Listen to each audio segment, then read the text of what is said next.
Winston Churchill is one of the most celebrated leaders in human history. He's also one of the most consistently failing students in British academic history. And somehow, both of those things are true about the same person. So today we're covering his entire life, from aristocratic disaster child to wartime icon, starting with a childhood that went wrong almost immediately. Childhood. Winston Leonard Spencer Churchill was born on November 30th, 1874, at Blenheim Palace. If you don't know what Blenheim Palace is, it's basically a castle that the government gave to the Duke of Marlborough's family for winning a war. So right out of the gate, this kid is born into one of the most powerful aristocratic families in Britain, practically royalty without the crown. And then he immediately started failing at everything. He failed the entrance exam to Harrow twice. Once he got in, he ranked near the bottom in Latin and classical subjects, which were basically the only things that mattered. He then needed 3 separate attempts to pass into Sandhurst, the Royal Military College. Most people would take the hint. Churchill apparently could not read hints, possibly because they were written in Latin. But here's the thing. While he was busy being terrible at school, his father, Lord Randolph Churchill, died on January 24th, 1895. Winston was 20, and whatever complicated feelings he had about a father who largely ignored him, that death lit something on fire inside him. A need to prove the Churchill name meant something because he was carrying it, not just because he inherited it. By 21, he'd published his first newspaper article in the Daily Graphic while still a military cadet, already monetizing his own life story before he really had one. That's not ambition. That's delusion operating at a level so high it accidentally becomes genius. But writing angry newspaper columns from a classroom wasn't going to be enough. He needed a war. The soldier and war correspondent. Most people pick a career. Churchill picked 2, ran them simultaneously, and somehow made both of them fund a third one he hadn't started yet. At 21, he got commissioned as a subaltern in the 4th Queen's Own Hussars. Standard military stuff, except he immediately started moonlighting as a paid war correspondent, which is a bit like being a firefighter who also reviews the fires for the local newspaper. Between 1895 and 1900, he covered conflicts in Cuba, Sudan, and South Africa, all while technically being a serving officer. Nobody stopped him. I don't know what to tell you. Here's where the numbers get absurd. The Morning Post paid him £15 per column during the Boer War. For context, that was roughly what a senior officer earned in an entire month. Churchill was making a month's officer salary every time he filed a single article. And he filed a lot of articles. But the real flex is the output. During this 5-year stretch, he earned approximately £4,000 from writing and royalties alone. That's about £500,000 in modern money. He published 5 books before his 30th birthday. 5. Most people haven't read 5 books by 30, let alone written them. And at the Battle of Omdurman in 1898, he watched 40,000 modest warriors clash with British forces in one of the last great cavalry charges in military history, while taking notes for a newspaper that was paying him handsomely. Churchill essentially invented the soldier influencer pipeline. Fight in the war, write about the war, sell the book about the war, use the money to launch a political career. It's genuinely brilliant, slightly unhinged, but brilliant. But if you think his war correspondent days were wild, wait until you hear what happened when the Boers actually captured him. Escape from the Boer War. On November 15, 1899, Churchill got himself captured by Boer forces during a train ambush near Frere, South Africa. Which is, not ideal when you're trying to build a reputation as a dashing war correspondent. He was thrown into the State Model School in Pretoria, a converted schoolhouse doubling as a prisoner of war camp, and spent about 27 days staring at walls and planning something stupid. On December 12th, he made his move, scaled the prison's latrine wall during a guard change. No map, no supplies, no plan beyond get out and figure it out. Just £75 in cash and the kind of confidence that either gets you killed or makes you famous. Here's the thing. Other prisoners had been planning to escape with him, but Churchill ended up going alone that night, and he somehow covered roughly 300 miles over 14 days through hostile Boer territory, improvising the entire way. At one point, he posed as a mine inspector to avoid recapture. Just walked up to people and went, "Yes, hello, I'm here to inspect the mine, carry on." And it worked. Now, he wasn't entirely solo the whole time. A sympathetic mine foreman named John Howard helped him near Portuguese territory, which was the difference between freedom and a Boer firing squad. But the bulk of the journey was pure nerve and dumb luck in roughly equal measure. When he finally stumbled into Lourenço Marques, modern-day Maputo, Mozambique, the story hit British papers like a bomb. Overnight, Churchill went from obscure officer journalist to genuine household name. One prison break literally created his entire public persona, and he knew exactly what to do with that fame, because within months, he'd parlayed it into something even bigger. Rising star in Parliament. Churchill won his first seat in Parliament on October 1st, 1900, as Conservative MP for Oldham. He was 25 years old, scraped through by a majority of just 221 votes, and immediately started acting like he owned the place. His maiden speech drew so much attention that Arthur Balfour reportedly left his own conversation to come listen. Not bad for a guy who couldn't pass a Latin exam. But here's the thing about Churchill. He had zero loyalty to any political party. On May 31st, 1904, he stood up, walked across the House of Commons floor, and sat down with the Liberals. But just like that. The issue was free trade. The Conservatives wanted protectionist tariffs. Churchill thought that was economically insane, and rather than quietly disagree, he made it everyone's problem. Conservatives called it betrayal. They never fully forgave him for it. Now, was it pure principle? Maybe, but the timing is suspicious. The Liberals were about to win one of the biggest electoral landslides in British history in 1906, and Churchill happened to jump ship right before the wave hit. Principled conviction or perfectly calculated opportunism? Nobody's settled that one yet. I don't know what to tell you. What's undeniable is the speed of what came next. Colonial Undersecretary at 31, President of the Board of Trade at 33, where he championed unemployment insurance and labor protections like some kind of progressive reformer. Home Secretary by 1910,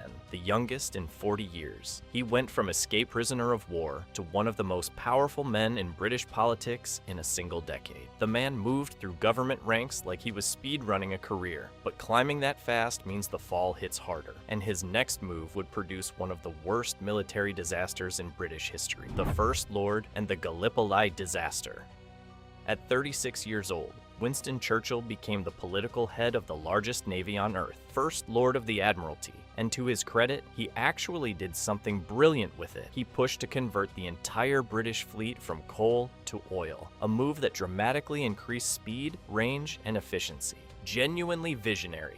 But here's the thing about Churchill. He was never satisfied with one win. By early 1915, World War I had ground to a bloody stalemate on the Western Front, and Churchill had an idea. Force the Dardanelles Strait with a massive naval and amphibious assault, knock Ottoman Turkey out of the war entirely, and open a supply route to Russia. On paper, audacious. In practice, a catastrophe. The Gallipoli campaign launched on April 25, 1915.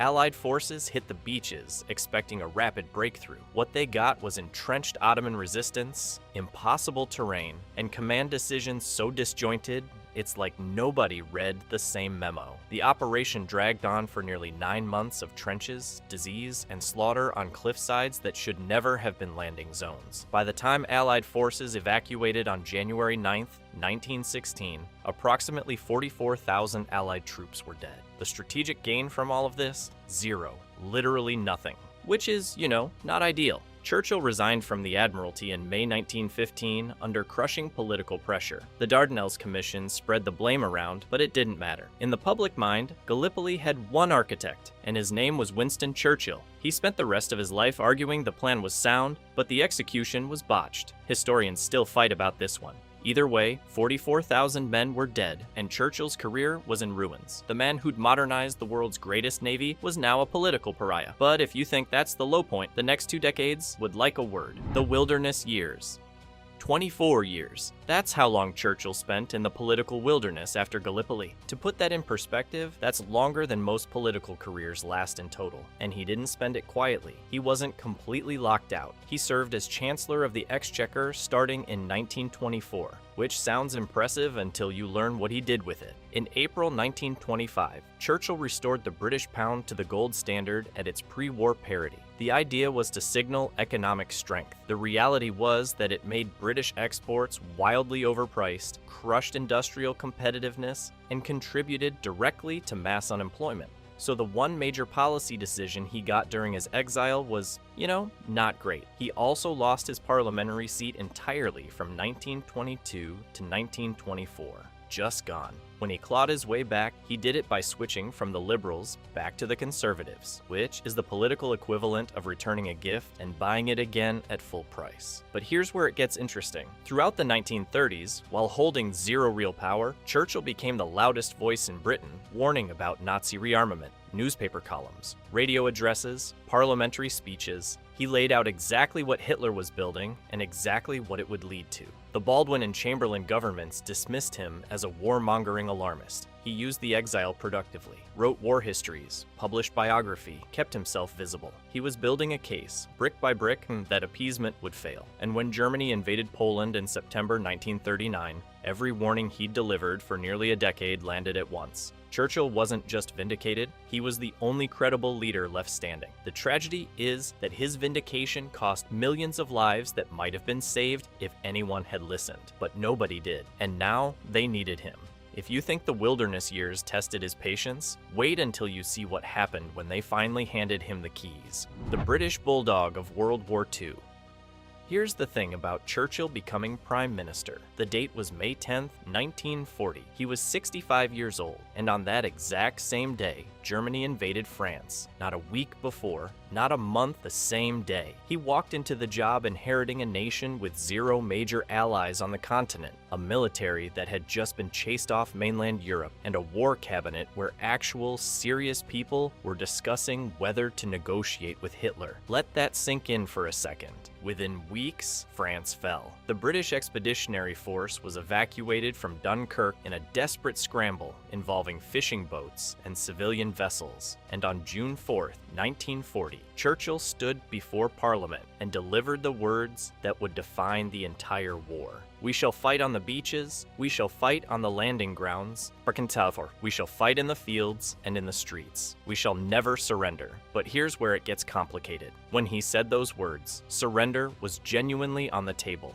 Members of his own war cabinet, including Lord Halifax, were pushing for a negotiated peace through Mussolini. Churchill didn't just reject that option, he buried it. He understood something nobody else in that room seemed to grasp. The war wouldn't be won with tanks and planes alone. It would be won with language. His speeches didn't describe British resolve. They manufactured it. Meanwhile, he was playing the most ruthless diplomatic chess of the 20th century. He secured the Lend-Lease Agreement with the United States, funneling American weapons, ships, and supplies to Britain, while Roosevelt technically kept America out of the war. Then Germany invaded the Soviet Union, and Churchill immediately allied with Stalin, a man whose ideology he despised, a dictator whose regime he'd spent decades criticizing. He said he would support the devil himself if Hitler invaded hell, which is, not exactly the language of a man burdened by moral hesitation. Through the Battle of Britain, he held the nation together, while the RAF fought the Luftwaffe over English skies. From May 10, 1940, to victory in Europe on May 7, 1945, one man's voice became synonymous with an entire nation's refusal to die. But if you think the country rewarded him for it, you clearly haven't been paying attention to how British politics works. On July 5,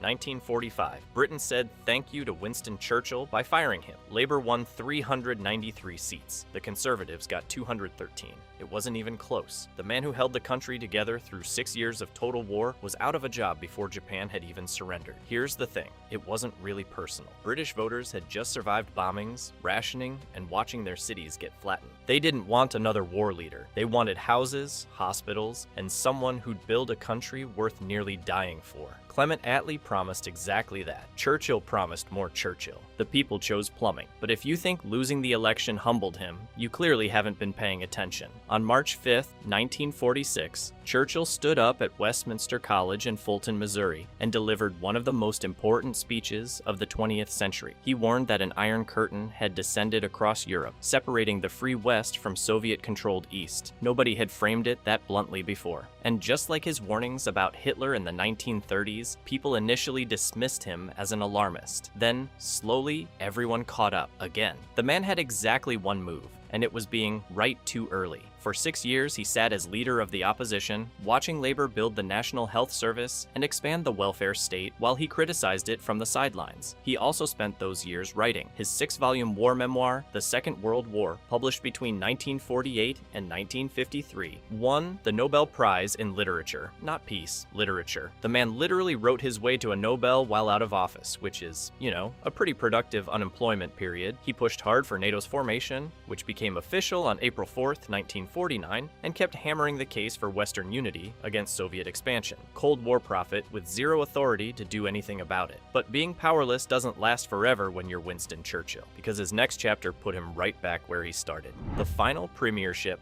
On October 26, 1951, Winston Churchill walked back into 10 Downing Street at the age of 76, the oldest person to take the office at that time. The Conservatives won 321 seats. The public wanted him back, and Churchill, being Churchill, was never going to say no. But this wasn't the same man who'd rallied a nation through the Blitz. Not even close. He was managing the tail end of the Korean War, navigating rising tensions across the Middle East, and watching Britain's colonial empire accelerate toward independence movements he couldn't stop. And to his credit, he had genuinely forward-thinking ideas. When Stalin died in March 1953, Churchill proposed a direct summit with Soviet leadership. Sit down, talk it out, de-escalate. The Americans thought he'd lost his mind, but honestly, the instinct was sound. The execution, though, was about to become a problem. On June 23, 1953, Churchill suffered a severe stroke, and here's where it gets genuinely disturbing from a democratic standpoint. He hid it, not just from the public, but from members of his own government. For weeks, the Prime Minister of the United Kingdom was physically incapacitated, struggling with speech and mobility, and the British people had zero idea. His inner circle managed the cover-up, while he slowly recovered enough to resume duties. He was 80 years old when he finally resigned on April 5th, 1955, handing the keys to Anthony Eden. He didn't leave Parliament entirely, though. He stayed on as a backbench MP until 1964, just sitting there, refusing to leave the stage. His final premiership wasn't a triumph. It was a study in what happens when a man built entirely around willpower meets the one enemy he can't outwork. Whether those years provided stability or simply delayed a necessary transition is still debated, but the concealed stroke alone tells you everything about Churchill's relationship with power. He would rather govern in secret than not govern at all. But the man's story doesn't end with resignation. It ends with something far bigger: the legacy of the last lion. Winston Churchill died on January 24, 1965, at the age of 90. And here's the detail that almost feels like someone wrote it into a script. His father, Lord Randolph Churchill, died on January 24, 1895, exactly 70 years to the day. Same date, same family. You couldn't pitch that to a novelist without them telling you it was too on the nose. 6 days later, his state funeral drew over 300,000 mourners into the streets of London. Representatives from 120 countries attended. For a private citizen, not a king, not a president, a retired politician. The diplomatic gathering rivaled the funerals of monarchs, and in some cases exceeded them. That alone tells you everything about how completely this man transcended the job title. His written output spans over 40 books. His 6-volume war memoir won the Nobel Prize in Literature. His speeches are still taught in universities worldwide as foundational models of rhetoric and persuasion. He consistently ranks among the greatest British leaders in major historical polls. His name is attached to institutions, monuments, streets, and settlements across the Commonwealth and beyond.